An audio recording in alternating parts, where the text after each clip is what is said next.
ప్రజలను అధికారులను అప్రమత్తం చేయడానికి మరియు ప్రభుత్వ పక్షాన మా ఖచ్చితమైన విధానాన్ని స్పష్టం చేయడానికి ఈ ప్రెస్ మీట్ ఏర్పాటు చేయడం జరిగింది. అదేవిధంగా నకిలీ పత్రాలతో ప్రభుత్వ ఆస్తులను కబ్జా చేయాలని ప్రయత్నాలు చేస్తున్నారు. అధికారులకు కూడా నేను తీవ్రమైన హెచ్చరిక చేస్తా ఉన్నాను. ఎందుకంటే ఈ నకిలీ పత్రాలు తీసుకొచ్చి కోర్టు డైరెక్షన్ తెచ్చి కోర్టు అని చెప్పి వాళ్ళకి ఇచ్చే ప్రయత్నం చేస్తే మాత్రం వాళ్ళ మీద కూడా గట్టి చర్యలు తీసుకుంటాం. అదేవిధంగా వెంకటగిరి హెడ్ క్వార్టర్లోనే కొంతమంది భూదొంగలు నకిలీ పత్రాలు తెచ్చుకొని కోట్ల రూపాయల విలువైన ప్రభుత్వ ఆస్తులను కబ్జా చేయాలని చూస్తున్నారు.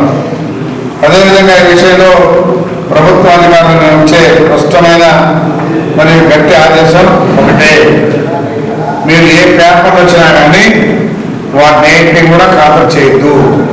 అవసరమైతే సుప్రీంకోర్టుకి వెళ్దాం. కాబట్టి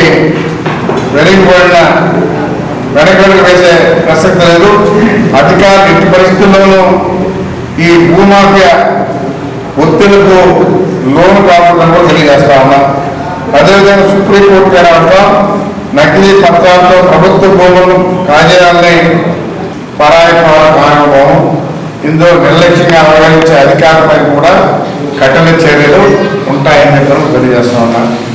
అదేవిధంగా విద్యా సంస్థలు, మైదానాలు పరిరక్షణ, అదే ప్రత్యామ్నాయ స్థలాలు కేటాయిస్తామే కానీ రెండవది గతంలో కొంతమంది స్కూళ్ళు కాలేజీ స్థలాల్లో వేలంలో ఆక్షలు పాడుకొని వాటిని స్వాధీనం చేసుకోవాలని చూస్తున్నట్లు మా దృష్టికి వచ్చింది.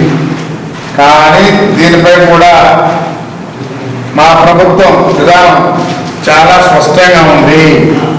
పట్టణం నడిబొడ్డు ఉన్న గ్రౌండ్స్ ఇవ్వలేము. వెంకటగిరి పట్టణం నడి బొడ్డున ఉన్నటువంటి ప్రభుత్వ స్కూలు మరియు కాలేజీ గ్రౌండ్ చూస్తూ ఊరుకునేది లేదు. విద్యార్థులకి భవిష్యత్తులో ముడిపడి ఉన్న విద్యా సంస్థలు స్థలాలను కాపాడటానికి, ప్రభుత్వ భూములను రక్షించడానికి మా ప్రభుత్వం కట్టుబడి ఉంది.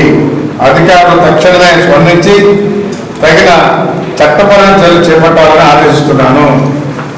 ఇవి ఏవైతే ఈ హై స్కూల్ గ్రౌండ్లో పాడున్నారో వారికి ప్రత్యామ్నాయంగా ఊరు బయట ఎక్కడైనా కానీ ప్రభుత్వ స్థలాన్ని కానీ ఆ గ్రౌండ్లో ఇచ్చే ప్రసక్తి లేదు.